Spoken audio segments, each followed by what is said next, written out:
Am I live? Did they let me in? Good morning. I got for the first time in a long time, got a little pop-up screen, 5x5 in the chat. Appreciate y'all. Got a little pop-up screen that said YouTube or live streaming is not available right now. Had to do a little back-end run around to get into my own YouTube channel yet again. Thanks, YouTube. The best. Andy Barnes, 5x5. Thank you. Finger Lakes Preparedness Network. The Finger Lakes in upstate New York, where all the maple leaves turn orange in the fall. Beautiful region. Good morning, everybody. I'm Bear from the internet, and we're going to read the brief that posted to Patreon yesterday and that I would have talked about on the interwebs yesterday had I felt like it, and I didn't feel like it. So here we are today. We're also going to talk about some of Biden's polling. We're going to talk about the Houthi rebels and civil war and the myth of the bug out bag in context of civil war. So, welcome. Their Independent Brief, 2 January 24. I can't believe it's 2024 already. It just keeps going. U.S. politics have just experienced some pivotal turns of events related to the upcoming 2024 election, as I'm sure you're aware. Colorado and Maine have both excluded Donald Trump from their ballots, citing the 14th Amendment, which disqualifies anyone engaged in insurrection from holding office. If that's what an insurrection looks like, boy, are people in for a wake-up call in 2024. Also, never convicted of insurrection, so that's fun. Unsurprisingly, the Supreme Court is expected to get involved in this case, and there are already calls for Justice Clarence Thomas to recuse himself because of his wife's involvement in the 2020 election controversy.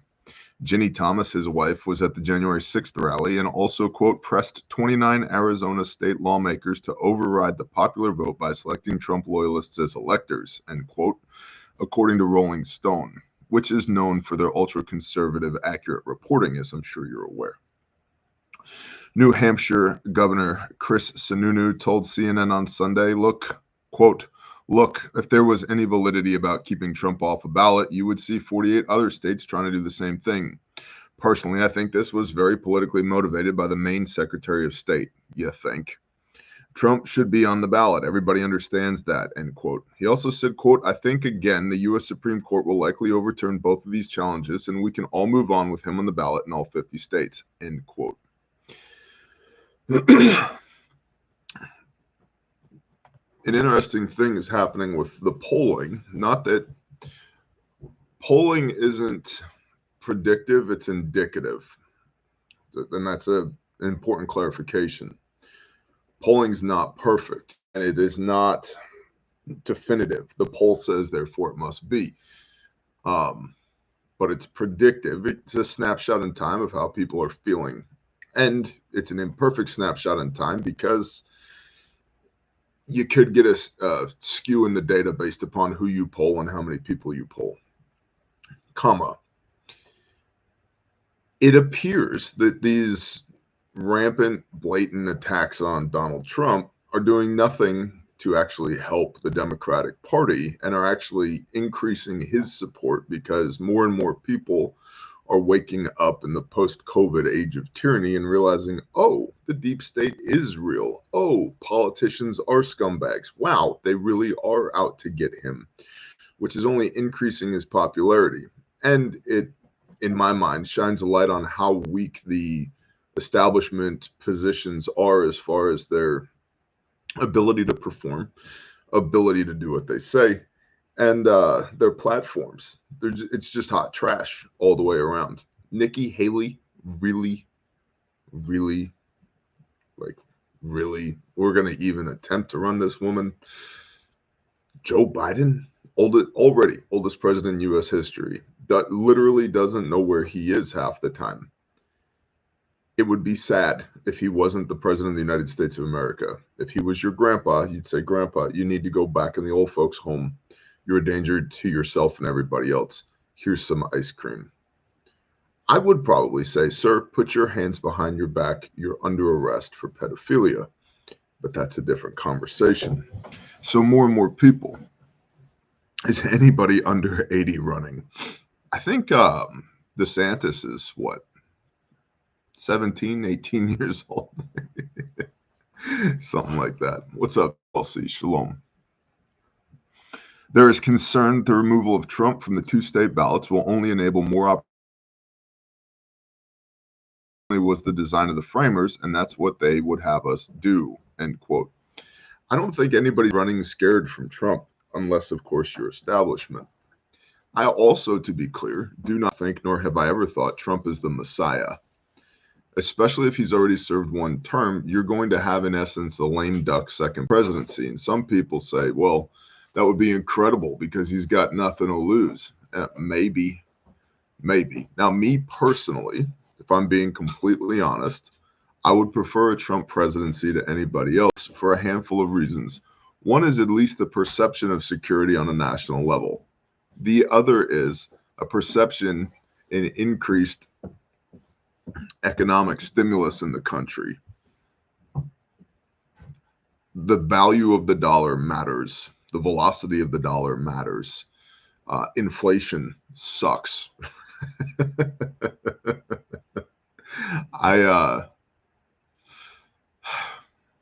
Costs are up on everything, as I'm sure you're aware. And the economic stability of the country is abysmal. And so maybe, I would like to hope, maybe if Trump got elected, we would have fewer of those problems. A separate development is that special counsel Jack Smith has urged the federal appeal court to reject Trump's claim. Have a great day.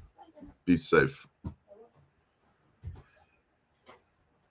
A separate development is that special counsel Jack Smith has urged the federal appeal court to reject Trump's claim that he is immune. Oh my God. The rectangle. We had a breakdown in communications via the rectangle. Who would have thought? Oh, hey, look, phones. They're stupid. Let's try again. Probably operator error. A separate development is that special counsel Jack Smith has urged the federal appeal court to reject Trump's claim that he is immune from the current attempt at prosecution over his actions running up to the January 6th insurrection. Trump's legal team has asserted that he should have immunity because he was exempted by his official duties as commander-in-chief, and also because he was ultimately acquitted by the same Senate after his impeachment for the same conduct. Now, that's particularly where I land on this. Dude was never convicted of anything. So to say that he's guilty of insurrection is a literal misnomer. He might be rectum tangle. Whoa, Hemi, whatever you're into. He might be guilty of insurrection in your mind, but he's not actually guilty of insurrection. Which, of course, plays into the charge of lawlessness. Innocent until proven guilty is how it's supposed to be in this country. Unless, of course, you have a private island in the Virgin Islands, little St. James Island. I'm sure you guys have seen there's a lot of hullabaloo going around right now. John Doe 63, I believe it is, a.k.a. former President Bill Clinton, who went to Epstein Island either 17 or 37 times, I'm not remembering correctly, via the travel logs and documentation, of which he says that he never went to Epstein's private house. Yeah, I don't agree with that. Now, here's the thing. A lot of people are saying, where's that book? I think it's over there. A lot of people are saying, we need to see the Epstein client list. Maybe. Here's the thing. I don't think seeing the Epstein client list is actually going to help anything for a couple of reasons. Number one is most people, like most Americans, simply don't care. And it may be that they are indoctrinated and they just, it's not even on their political radar.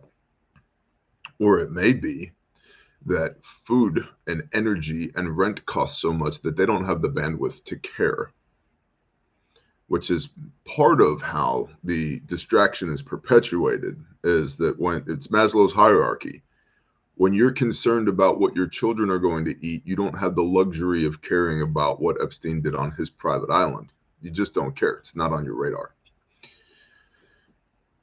I don't think it's going to matter because these people will never see prosecution.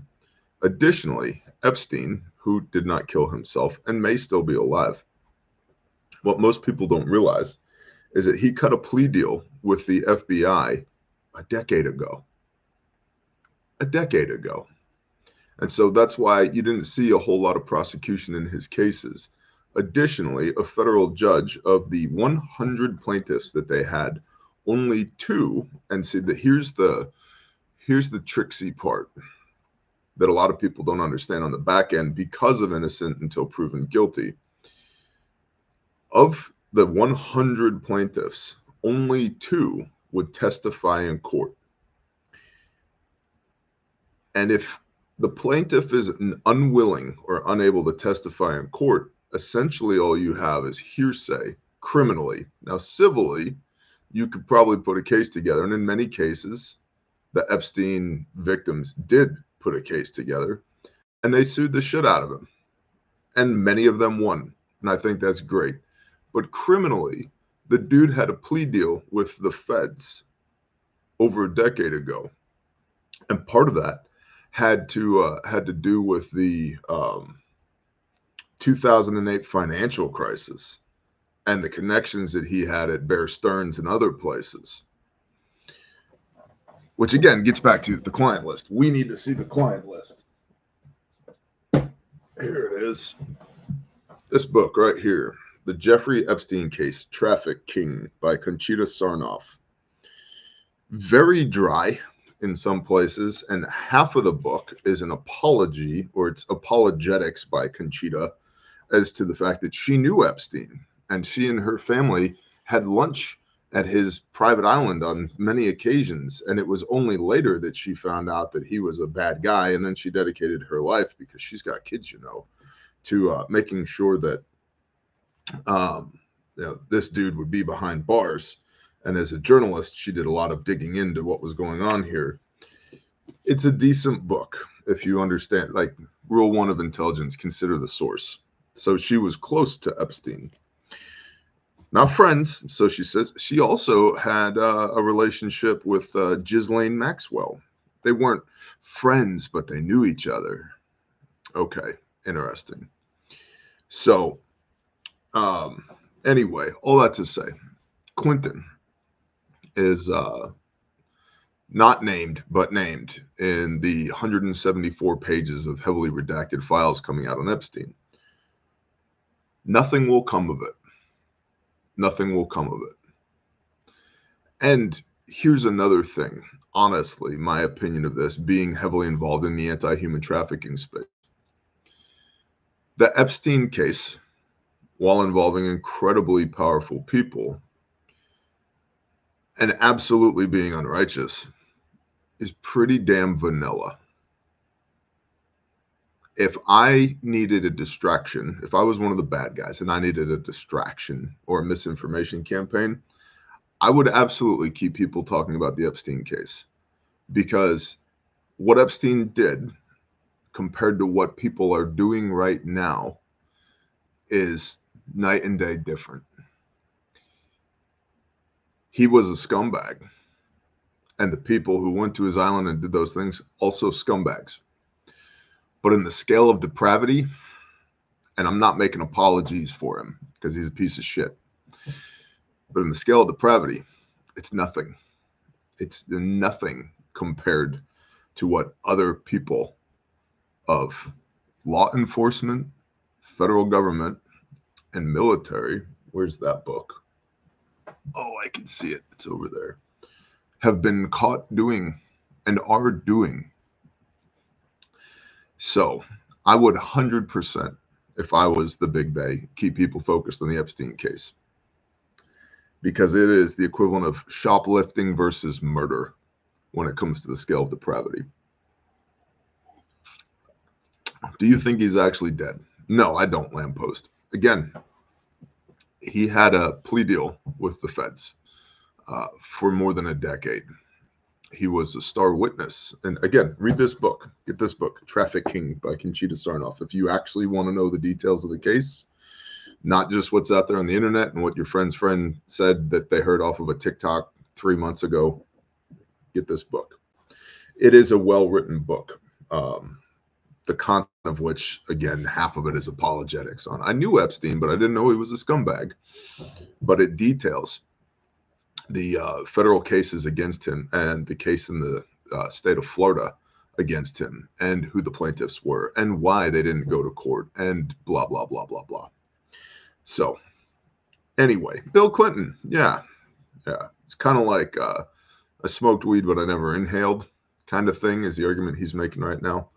We'll see how that goes. Let's see. The year 2024 has only just begun, and it's already shaping up to be a wild ride for U.S. politics. It may well be a race between the oldest president in U.S. history and perhaps the first former president to be on trial for criminal charges.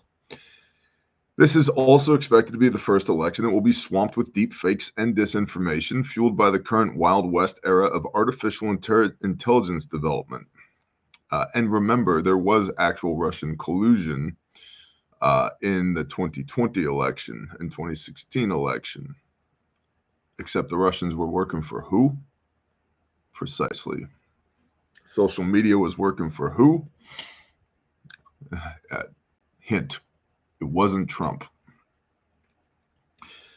Most importantly, the American people appear to be more divisively and bipartisan and passionately bipartisan than ever before. A senior fellow at the think tank Ethics and Public Policy Center, Henry Olson, said, quote, "If you have something like the last couple of elections where it's razor thin and people who don't understand the American electoral process see malfeasance and misfeasance where there is none, we have a very non-trivial chance of violence. I wouldn't even presume that we wouldn't have an outbreak of sporadic violence before that. The fact is, when people see each other as the enemy and talk about each other as the enemy, people who are mentally unbalanced and have access to firearms will do mentally unbalanced things." Now, think tanks typically are very liberal.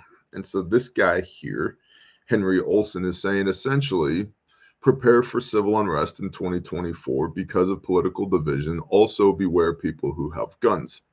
Now, the problem with that statement, Mr. Henry, is that statistically, law-abiding firearms owners are like a fraction of a percentage of violent crime. A fraction of a percentage. It's really not us you got to worry about. And here's just a key data point on that. Exhibit A. I'm not George Soros. I don't fund Black Lives Matter. I don't fund Antifa. I don't fund color revolutions around the world. I don't collapse currencies for fun. I don't do that. I try to feed my family and pay my bills and protect the people that I love. And Yah forbid, operate some businesses and ministries in 2024 in the United States of America. That's what I do. Now, if you FA, you will FO, but I don't drop semi-loads of pallets of bricks at mostly peaceful protests. I have never established an autonomous zone called Chaz Chop in a major American city. I have no blue hair. I have no political affiliation. I pay taxes. I'm not the problem. You're not the problem. Comma, I would absolutely plan to see civil unrest and societal violence in 2024 because of the spin up to these elections and because the big they know, the establishment knows that like more and more people are waking up to the fact that they're full of shit. There was a video that Pastor Joe referenced in a Patreon video yesterday from Sigma 3 Survival School talking about civil war and unrest. And in that video, I know, reference to the reference to the reference, in that video, there was a woman, a disgustingly liberal woman, who had contracted for the CIA, looking at 38 different indicators for civil war in countries around the world. And there were two that were predictive of a civil war. One is an anocracy, which is an interesting word that means a democracy in name only, where people get to vote for who they want to be the dictator, and then the dictator does whatever they want. And based upon that definition, I would submit we more or less have had an anocracy for most of my life. And we currently have one because the federal government does not care what you think about what they do. They just do it. Okay, so representative republic, not for a long time have we had a representative republic. And as clarified previously on many different occasions, we are not supposed to have a democracy because in a democracy, mob rules. 51% of people get to tell 49% of people what to do. We are supposed to have a representative republic where we uphold the rights of the individual per our founding documents, where 99% of the people don't get to tell 1% of the people what to do. That's what we're supposed to have. And your representatives are supposed to fight for you if you're the 1% and say, no, this person has a God-given, constitutionally protected right to life, liberty, and the pursuit of happiness. That's not how it works here. So anocracy, check. The other predictive factor is when you have a defunct or almost defunct political power that is losing their power and influence that stirs up their base to civil unrest. Bro.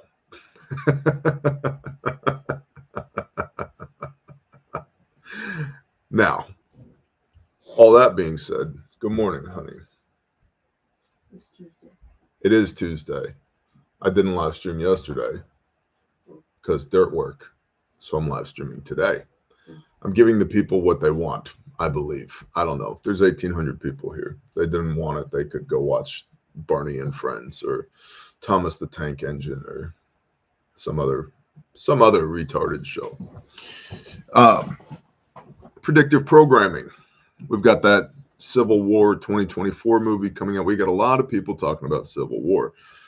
We just had that Obama-funded rag of a movie that came out, Leave the World Behind.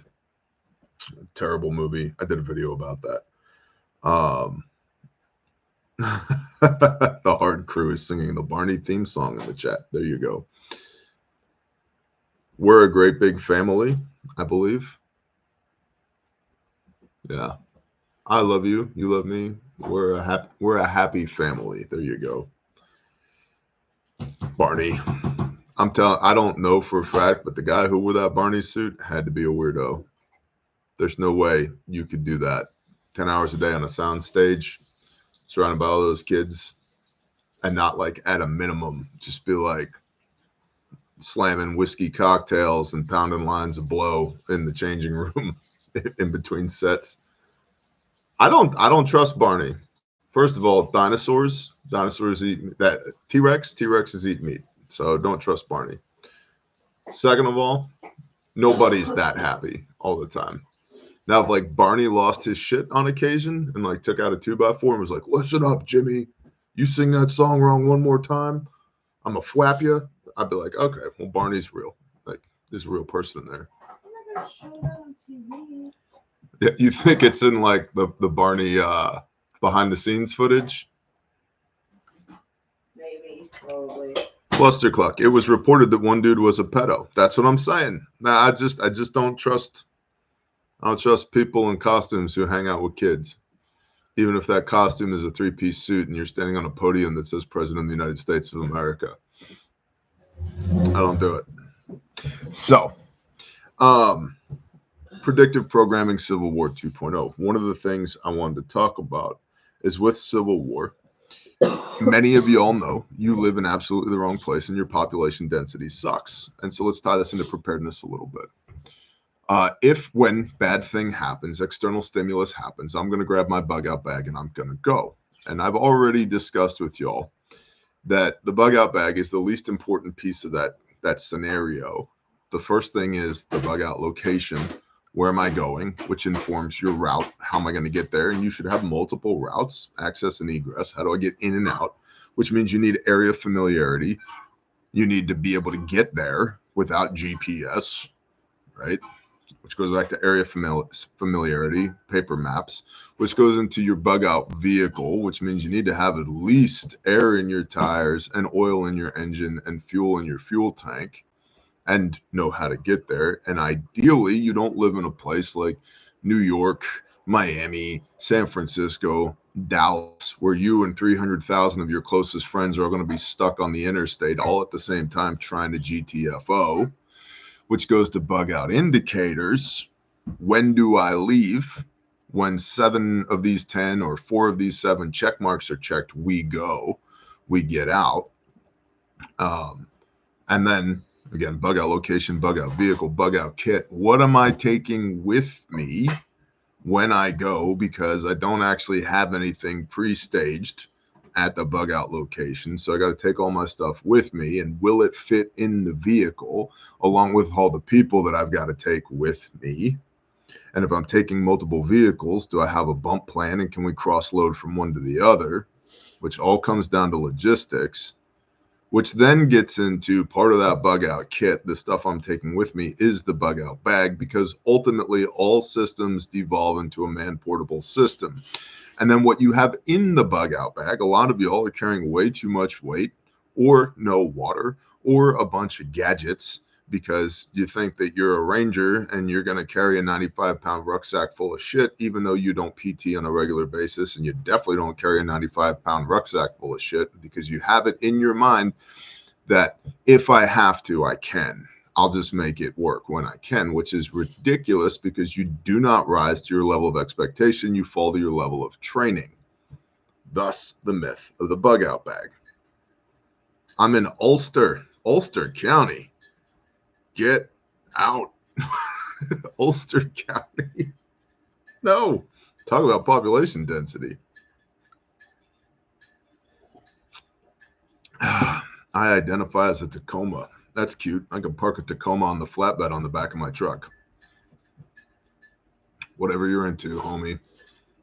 I can tow. What is a Tacoma weigh? I can tow 9 Tacomas. I think 9. I think I could tow 9 Tacomas. Whatever you're into. Okay. But here's the thing. The myth of the bug out bag.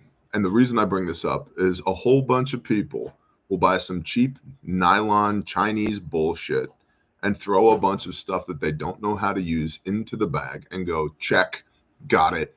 I have a bug out bag. When things get bad, I can get out. When in reality, you only need really a handful of things. Food, water, shelter. Food, water, shelter is predominantly what should be in your bug out bag. He just came in from outside. Oh, they came upstairs and whined and woke me up. Oh, that's because he loves you. He might be hungry too. It's also below freezing outside, so. Battle dog doing battle dog stuff.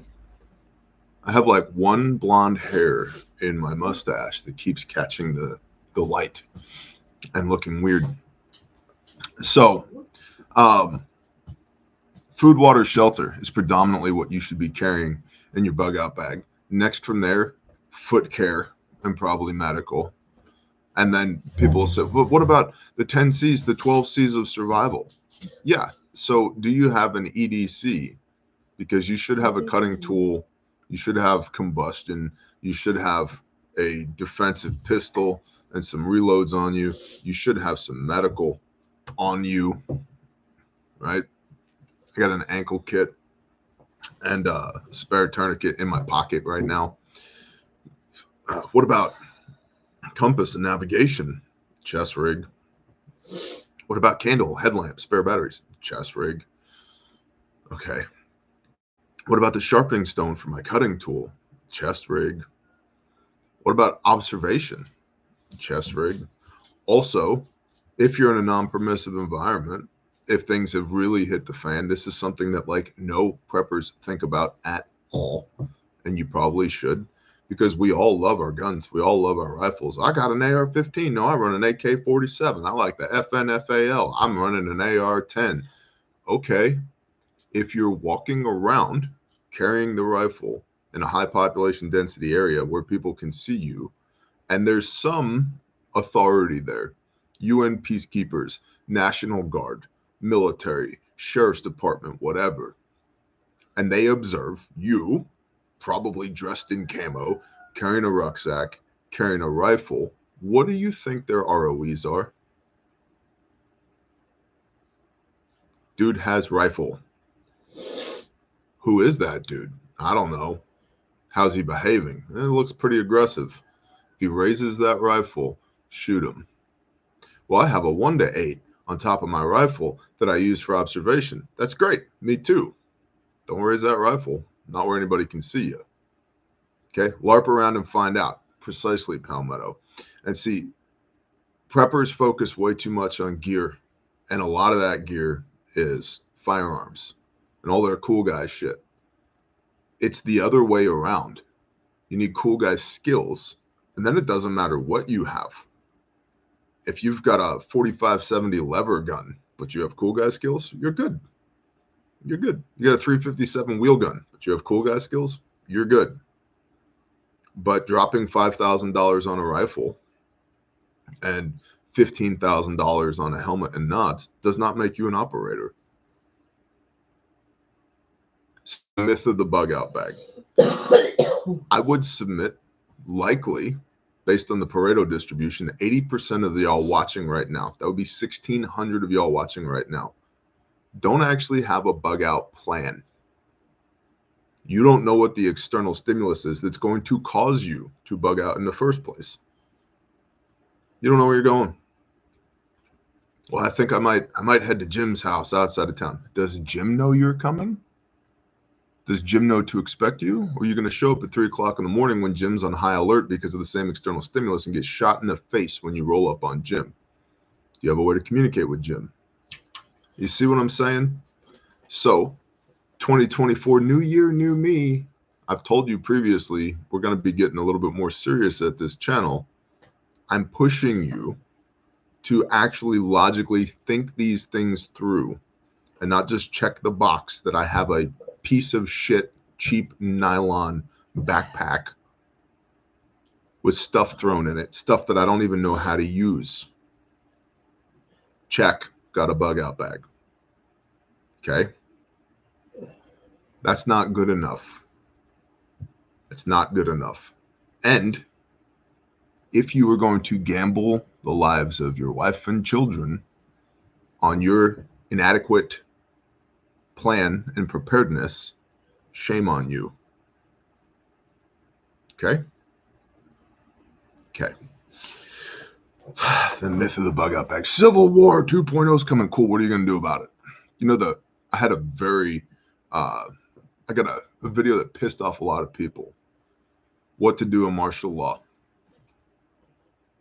Step 1, don't be there. Don't be there. Oh, the Russians are coming. Oh, I wouldn't be there. The UN, the peacekeepers, I wouldn't be there either. You're going to run away from the fight? Dude, if they're rolling BMPs down the street, you and your buddies take your AR-15. Tell me how many rounds you get off before the coaxial gun goes off and obliterates you. Right? Because shoot, move, communicate, sustain. Everybody wants to focus on shoot. Can you even move? Can you communicate? Do you have any sustenance? No. Got a quart of water on my kit? All right. Best of luck. Timmy got shot through the leg. Do you have a tourniquet? Do you know how to use it? Is it in the pelvic girdle? Do you have hemostatic agents? Do you have curved Kellys? Do you know how to pinch off a bleeder? Do you know how to wound pack that thing? Do you have a quick letter that you can get Timmy on? Have you ever trained moving a casualty on a quick letter? Where are you going? What's your higher level of care? No, we're just going to stand up and fight the bad guys. Dude, logistics wins wars, and you're not a soldier, and neither am I. And even if you were, you're not anymore. You don't have Uncle Sam's log train to support you. You don't have the intel. You don't have the commo.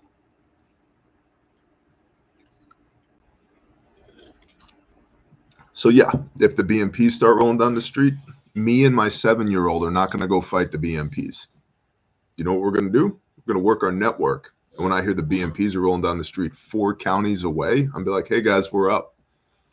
Cool. Where are we going? Don't worry about that. We're going to hitch up the bug out trailer. I'm going to take my truck. You take your car. Let me contact all the other homies. We're rolling out. Yeah. Freaking drones too, says In the Woods. Yeah. Freaking drones too. See, it's not as clear cut as people want it to be. And you can buy all the ballistic nylon in the world and load all the 5.56 in the magazines you want. And to be clear, I'm cool with that. But if you don't have the skills and the planning that goes with it, you're just LARPing and you're going to die. And you're going to get people you love killed. And I don't want that for you. Okay? Okay. Quickly, this mouse is so non-participatory. It's just you. Well, it's just me then. At least for me, it hates my guts. It always works for me. Well, you have the touch or something. I do. I must have a chip in me. Yeah, it's your robotness. From usatoday.com. Headline: A fraying coalition, Black, Hispanic, and young voters abandon Biden as the election year begins. If I was the Democratic Party, how would I deal with that? Maybe flood the southern border with people who are getting $15,000 to $20,000 in benefits from the Democratic Party, while also bringing in, a whole metric shit ton of military-aged males, many of whom are Chinese, because the leadership at the highest levels in this country has been compromised by the CCP. Anyway, President Joe Biden heads into the election year showing alarming weakness among stalwarts of the Democratic base, with Donald Trump leading among Hispanic voters and young people. 1 in 5 Black voters now say they'll support a third-party candidate in November. In a USA Today Suffolk University poll, Biden's failure to consolidate support in key parts of the coalition that elected him in 2020 has left him narrowly trailing Trump, the likely Republican nominee, 39 to 37. 17% support an unnamed third-party candidate. Yeah, that's probably RFK. When 7 candidates are specified by name, Trump's lead inches up 3 percentage points, 37 to 34, with independent Robert F. Kennedy Jr. at the top of the third-party candidates at 10%. The findings underscore the formidable political task the president faces this year to win a second term. Blah, blah, blah. Quote from some Democratic lady in Virginia. Blah, blah, blah. Biden now claims the support of just 63% of Black voters, a precipitous decline from the 87% he carried in 2020, according to the Roper Center. He trails among Hispanic voters by 5 percentage points, 39 to 34. In 2020, he swamped Trump among that demographic group 2-1 at 65 to 32%.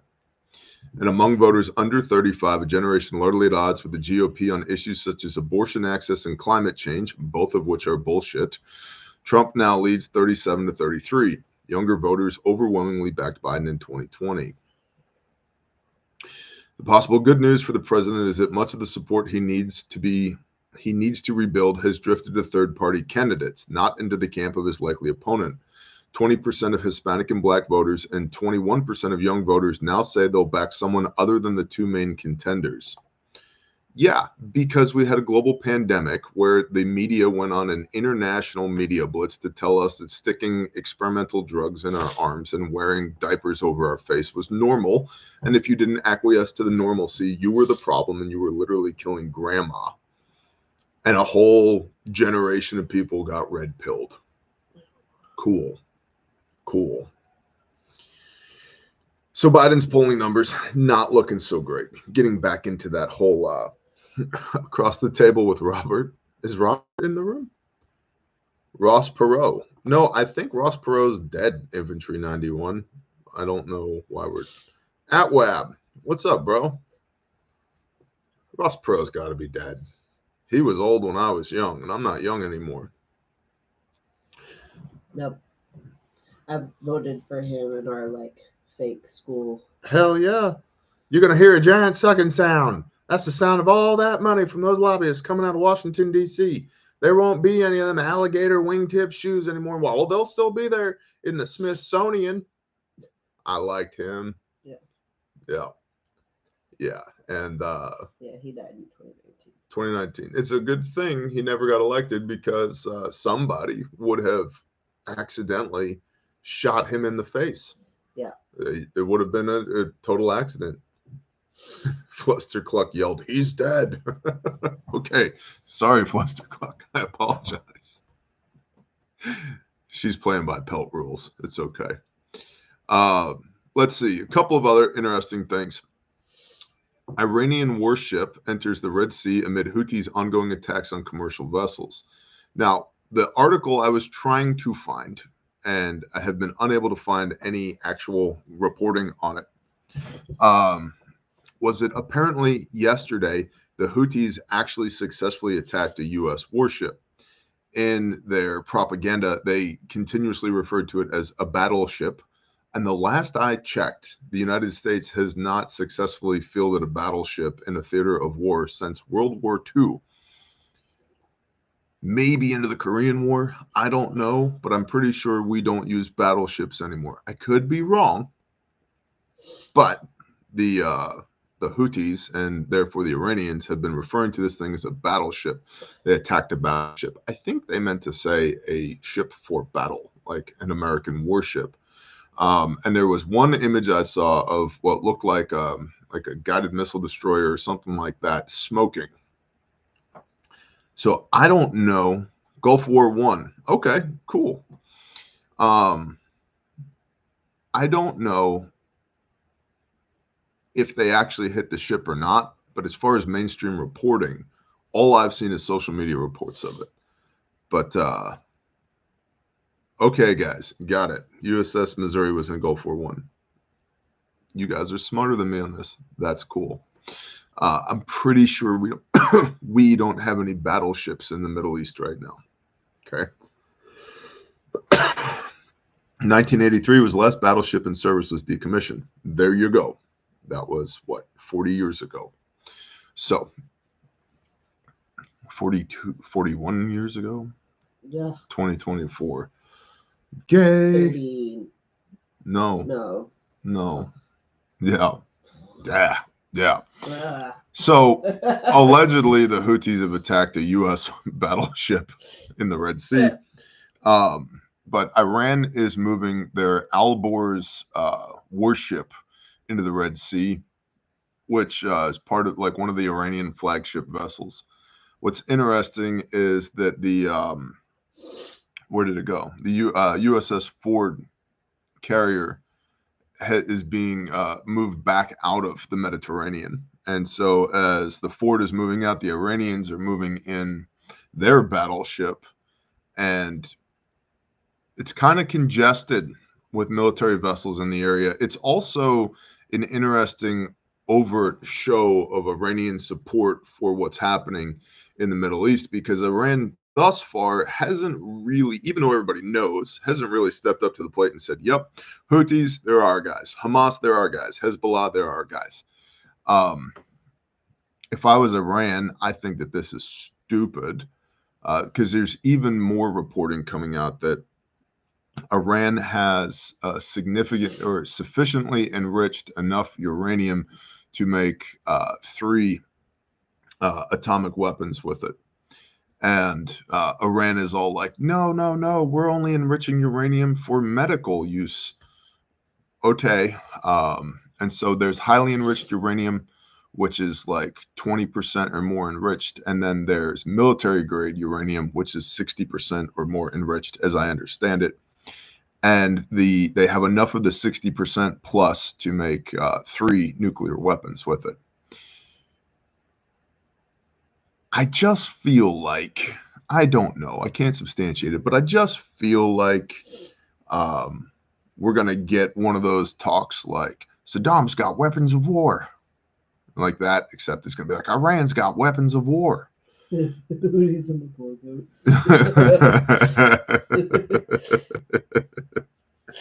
So keep an eye on Iran and potential U.S. involvement in Iran. We know that we're already hitting targets in Syria. We're hitting targets in Iraq, Iran, not that far of a stretch. And if Iran keeps acting up, if the Houthis keep attacking our people, hopefully, and when I say hopefully, it's not that I want war. It's just I don't want to be spineless either. At some point, the administration is like, that's it. We've had enough.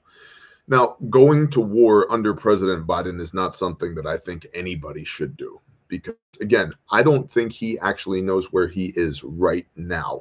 Wherever he is, whatever he's doing, I guarantee you the man is confused.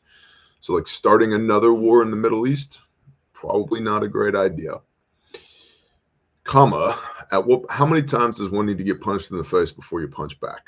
And so now we've got U.S. warships in the region. Iran is rolling out a warship in the region.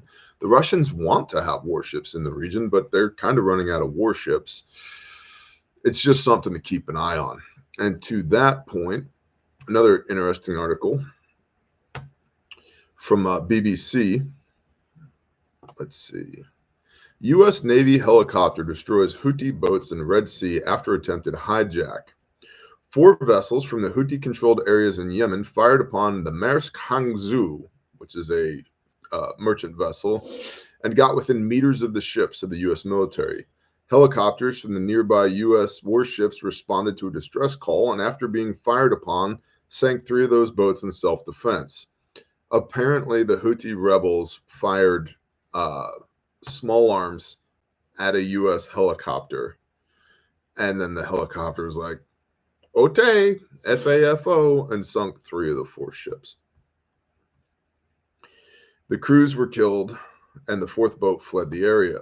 A Houthi spokesperson said the vessel had refused to respond to warning calls and that 10 of its group members were dead or missing after the incident.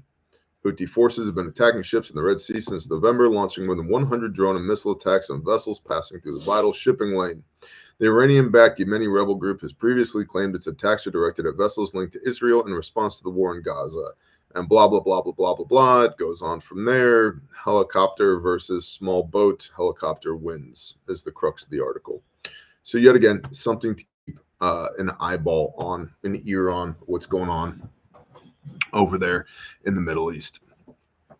That, I believe, is the brief for today. That's what I got for you guys today. Happy New Year to those of y'all that do that. Somebody asked me, "Hey, did you have a good New Year?" I had a day. I pushed dirt yesterday. Like, what did you do for New Year's Eve? I hung out with some homies around a fire. Mm-hmm. It's and then homesteaded. Yeah, and then homesteaded. Who cares? Yeah. It's the new year. Why? Yeah. What's the? I think the thing that most people are excited about was they got Monday off from work. A lot of people got Monday off from work, and they're like, "We get to party 2 days in a row, Saturday and Sunday." All right, whatever, man. Whatever you're into. I don't care. Me personally, I don't care. I live my life on a 7-day cycle. 6 days ye shall labor. The 7th is a Sabbath of rest unto Yahweh your Elohim, the Lord your God. Other than that, I don't care. When's Passover? When's Sukkot? All right, I'm good. I'm good. A couple of things for you before you go. There's a link in the description. We have some new bear swag out. A lot of y'all have been asking, hey, when am I going to get more t-shirts, more stickers, more? We have a bear flag, a Bear Nation flag, if you want to fly your bear flag. Vinyl decals. The Goats and Hose shirt is back. The Goats and Hose shirt. If you missed that run of shirt from a couple years ago, Goats and Hose, it's back.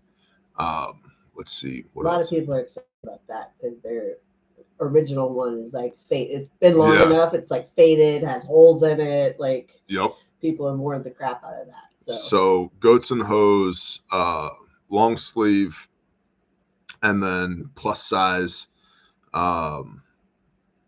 to 5X. We've got that. Ungovernable long sleeves.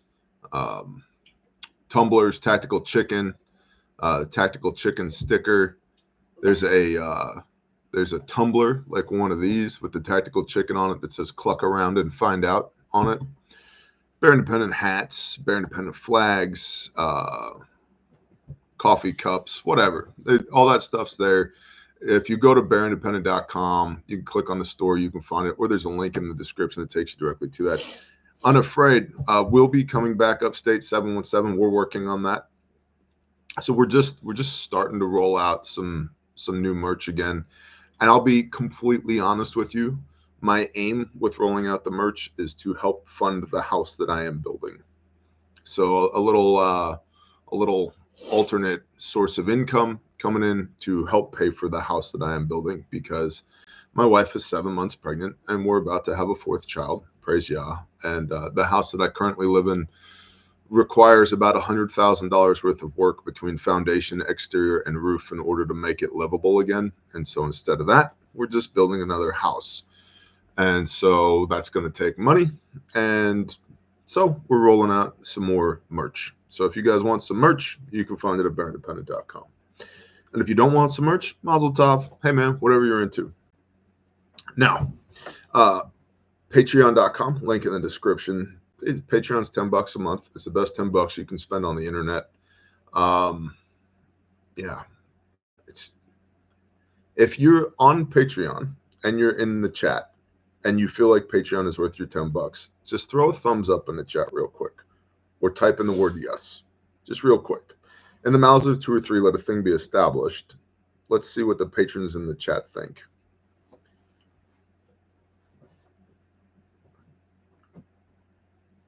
Yes.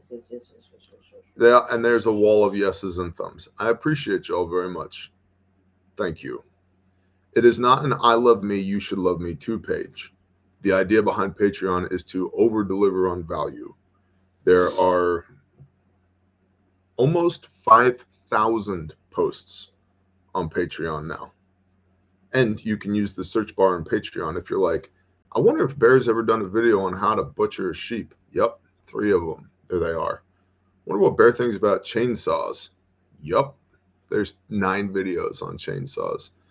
I wonder what Bear thinks about homesteading. You just put in homesteading and you'll get 200 videos on homesteading, mutual assistance groups, tactical equipment reviews, all that. It's all on Patreon. Honey and tea discussion. Yeah, and my wife is on there a lot more. So you want the female aspect of what we do from preparedness as well, also on there.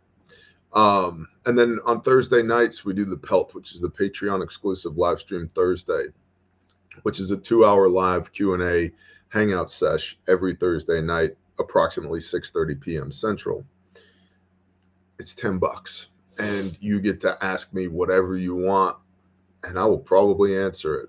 And so having that type of access to, frankly, somebody who's been in preparedness for 17 or 18 years at this point and has done all the phases from living out of a duffel bag in urban environments to living in suburbia to now rural homesteading and operating businesses and running ministries and all that. It's all on Patreon. Pelt is lit, says Wisconsin Farm Boy. Is that really how they talk up in Wisconsin these days? Nice. RefugeMedical.com. As you guys know, I'm the founder and CEO of RefugeMedical.com. My goal for Refuge for 2024 is to be the source for medical equipment for the preparedness community. And to the extent that you guys can help us do that, help spread the word, I would really appreciate that. Refuge has an affiliate program. If your mutual assistance group or your firehouse or your law enforcement agency or your school or your business needs to purchase kits, you should sign up as an affiliate so that you get a percentage of that you can use for whatever you want at the store. Just call the store or email admin at Refuge Medical. They'll hook you up with that. Help us spread the word. I would really appreciate that. If you guys and girls out there could help spread the word on Refuge Medical and what we do. Our mission statement is to save lives while in service to the Father's kingdom and experience the abundance of his provision and blessing. That's what we're about, saving lives in service to the Father's kingdom. If you've already bought something from Refuge, a really big help for us would be if you could go back to that product listing on the website and just leave us a review. Or on Google. Or on Google. Help Striker Cade reach his goal of 10,000 reviews on Google. That's Striker Cade's goal? Yep. Praise Yah. Thanks, Striker Cade. And then, of course, if you need a kit that's made in America and guaranteed forever that will actually save your life, unlike a lot of our air quote competitors, we are in a market of one. We don't have competitors. There are other people that do what we do, try to do what we do, like they're in the same industry, but there's literally nothing that's comparable. 95 people have had their lives saved with Refuge medical equipment, plus 17 law enforcement officers in the state of Oklahoma through Project Tribute. That's 112 witnesses in 4 years. I don't have to wonder about whether or not our product works. I know that it works. It's the best kits that money can buy. And the way this freaking country is headed, man, if we don't take personal responsibility to be as prepared as possible, to be able to literally save the people that we love, I don't ever want to be in that situation. We were coming home from the big town near us last night, and 3 sheriffs went by us, lights and sirens, and the youngest child was in the back seat. I was like, I wonder if somebody's getting arrested. That's not usually how they operate when somebody's getting arrested. That's how they operate when somebody's in trouble. And we were in my wife's car, and so I started doing a quick mental inventory. What do I have on me? Because if we roll up on a scene, like I see these sheriffs in between this big town and our house, I'm going to stop and help. And we didn't. Wherever they went was not the same direction we were going. But I started doing a mental inventory, and I'm like, all right, I got an ankle kit on me. So I got massive bleeding airway respiratory covered. Good to go. I've got another tourniquet in my pocket. Good to go. I've got an EMT bag in the back of my wife's car. Good to go. There's an original Bearfac there. There's an original Bearfac in the car. Good to go. And I've got my chest rig with a rifle because the world's weird. Yeah. Like, and a pocket kit in my purse. And a pocket kit in your purse. I've got my chest rig that's got an arc on a dangler in it in the back of the car. So from a medical standpoint, good to go. Trauma medicine, dirt medicine, in between whatever the problem was when the ambulance gets there, we got it covered. And that's a nice feeling when you start running down that mental checklist of what do I have? What do I know? What can I do? And it's like, yeah, we're good. We're good. And so that's what we do at Refuge Medical. We help solve those kinds of problems. And the major challenge with those problems is that if you don't solve them accurately, if you don't solve them well, that person's never going to have that problem again because that person is going to be dead. And so it's a pretty high stakes game, which is why I want to have the best equipment that I can get available to me, which is why we started Refuge Medical. The first Bearfac, it's called a Bearfac because it was my kit. I needed a good kit. I made a good kit. And apparently that kit was so good that other people wanted it too. And thus Refuge Medical was born. But it's my kit. It's not my ego. I was telling Bob and Liberty the other day at the office, we could call it whatever we want. We could call it the Liberty Fac. We could call it the Bob Fac. We could call it the Joe Fac. I don't care. It's a great kit. It's called the Bearfac because it was our only product when we got started. And it's even better now than it was when we started. It's still the best individual first aid kit on the market, bar none. I was just on the phone with some people who are embroiled in conflict somewhere in the world yesterday. And they're like, we noticed that our paratroopers and special forces are ill-equipped compared to your first aid kits. We would like to get some. Okay. It's a problem-solving tool. And the problem with that problem is if you don't solve it adequately, You never have to worry about that problem again. So we don't take chances on stuff like that, which is why Refuge Medical exists. So if you need a good kit, please come see us. If you've already gotten a kit from us, please leave us a review, Google review, or on the website. And please help us spread the word. Again, my goal for 2024 is to be the source for the preparedness community for medical. And we all need medical stuff. The crazier the world gets, the more apparent that's going to become. We all need medical stuff. Striker Cade, 10 times better than what I deployed with. Bless you, brother. Thank you. Garen, love my bear fact. Glad I have not had to use it, but I still carry it every day. Bless you, brother. Loki, what's up, man? I still have my Gen 2 FAC in my bag.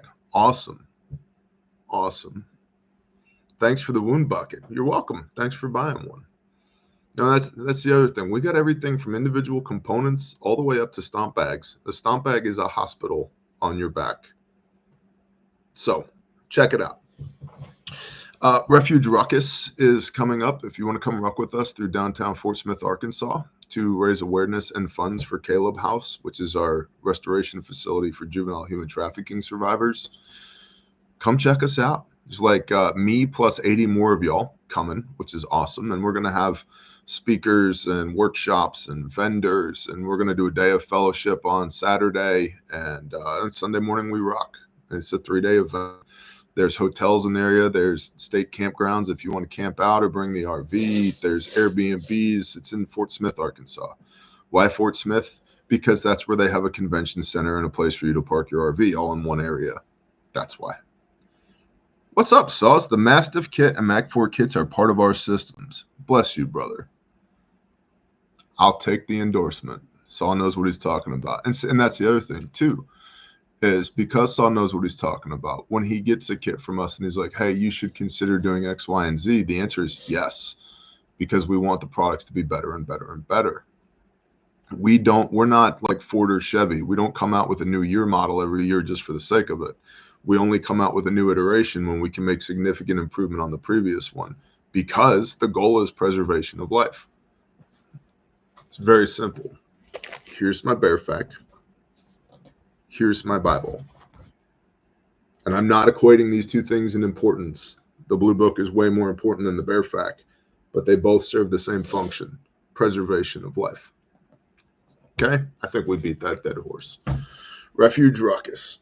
Don't forget they can virtually ruck too. Yes. They don't have to do it in person. Virtual ruckers and remote ruckers. Yes. Yep. All of which can be done. You can visit refugeruckus.com. Or you can email events@calebhouse.org if you have questions. Too much skid steer, hay baling, grass cutting, not up to ruck. I get it, Tom. I've had 2 doctors tell me that I should never wear a rucksack again. And I'm like, joke's on you. I'm doing it at least one more time. And the fact of the matter is, we've got like 3 months for the ruckus to get here, and so I'm going to be wearing a rucksack a lot more than one time again, because I need to get my conditioning back up. And it's not that far. It's a 5K. We're doing 3.2 miles, and there's weight classes. You can carry everything from 10 pounds to 50 plus pounds. I'm carrying 50.5 pounds, and I have another brother who's carrying 50.5 pounds, because the average age of somebody who's been trafficked, the average trafficking victim is a 12-year-old girl. And the average weight of a 12-year-old girl is 101 pounds. So me and a brother are carrying a 12-year-old girl. So if you want to do that with us, refugeruckus.com. Let's see. What else? calebhouse.org. Well, how about Grindstone Ministries? Grindstone.com. If you need a copy of this blue book, and I don't care if you can afford it or not. If you can't afford one, just email admin@grindstoneministries.com and tell us where to send you a Bible. I don't need to know why you can't afford one. Nope. I just need to know where to send it. Let us know you want one and your address. Yep. And if you need 2, one for you, one for your wife, that's fine. Just whatever. Just email admin@grindstoneministries.com. Praise Yah. We have had to We've had to take the shipping department for Grindstone out of the shipping department for Refuge, because shipping Grindstone Bibles has become such a thing that Refuge, which has its own dedicated shipping department, couldn't support it anymore. And so what a blessing that we're at the point where Grindstone needs a dedicated shipping department. That's amazing. So if you need a Bible, grindstoneministries.com, email admin@grindstoneministries. If you want to buy them, you can buy them at our cost there. If you just need one, cool, no problems. No problem whatsoever. So, Grateful in the Woods says, 12 years old. I don't know if there's a name for the emotion that brings up in me, some kind of combination of sadness, rage, and disgust. Welcome to my world, brother. Welcome to my world. That is why we do what we do. And if you want to help us do what we do, Caleb with a K, calebhouse.org.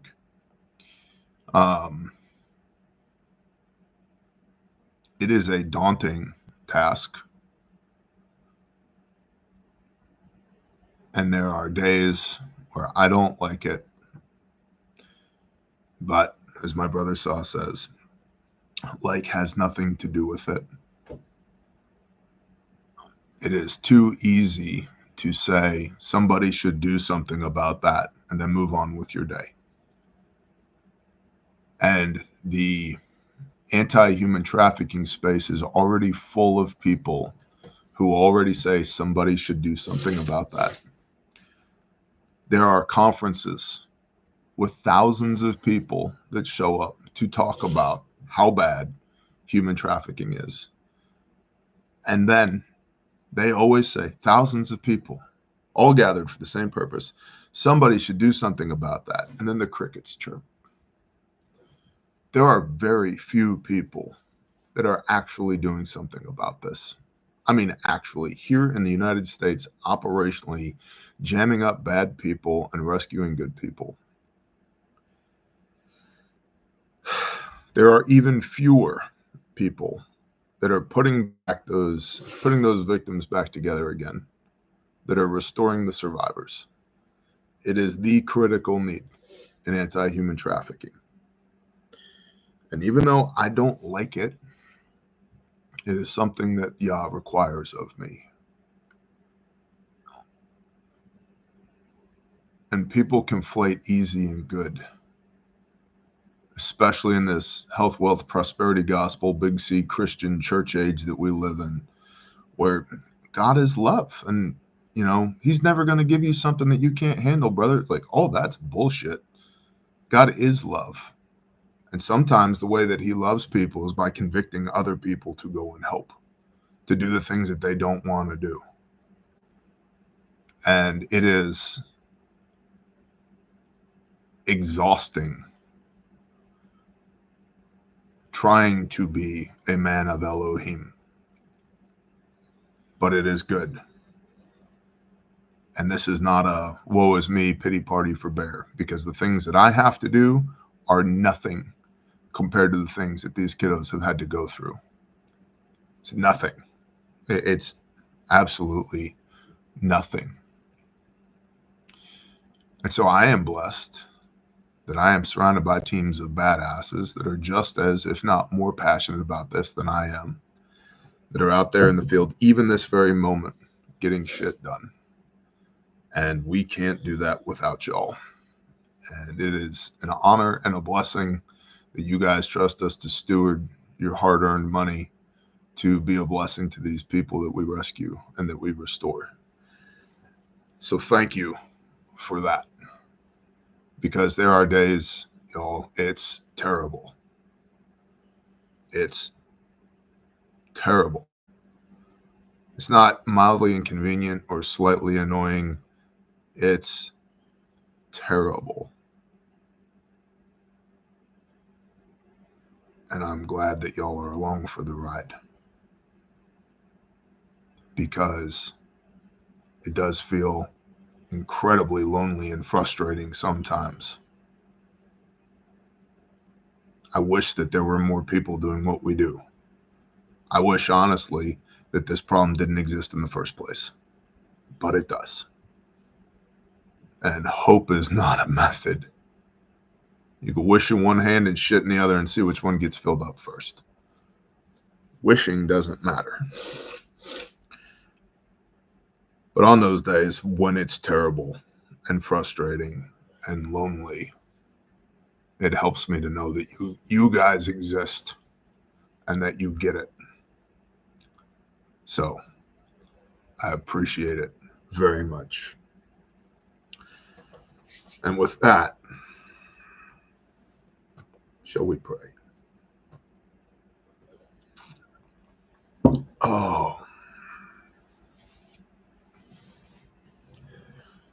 Good morning, Father Yah. Father, thank you for the breath in our lungs and allowing us to wake up. Thank you for the sunrise and your myriad mercies. Father, thank you for loving us from the foundation of the world, for redeeming us by the blood of your Son, for convicting us to do your will, and for factoring in our stupidity and brokenness into the equation before you even convicted us to move. Thank you for being sovereign over all things and for trusting us to steward all of these blessings.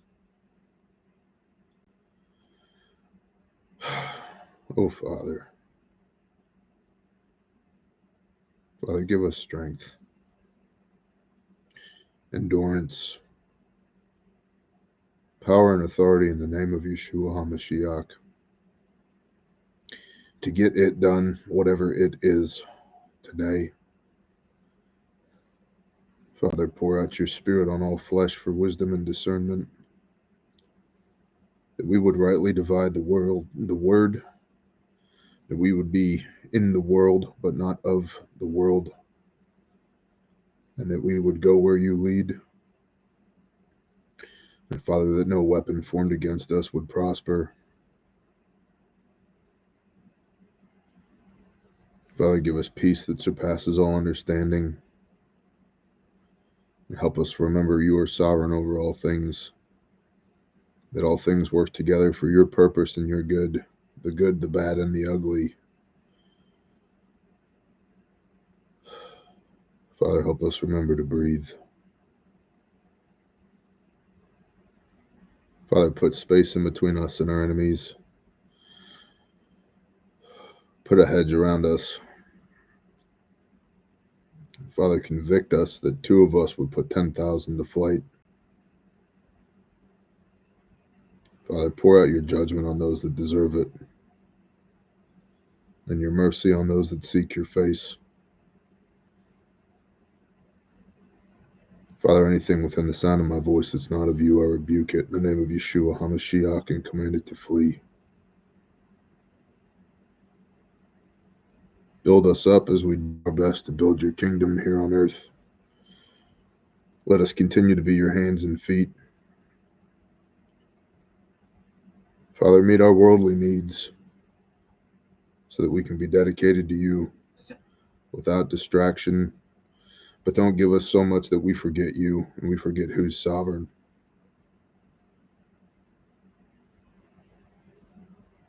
Father, I lift all these people up. I lay them at your feet and ask you to protect them today, provide for them today, and bless them today. I ask these things in Yeshua's name. Amen.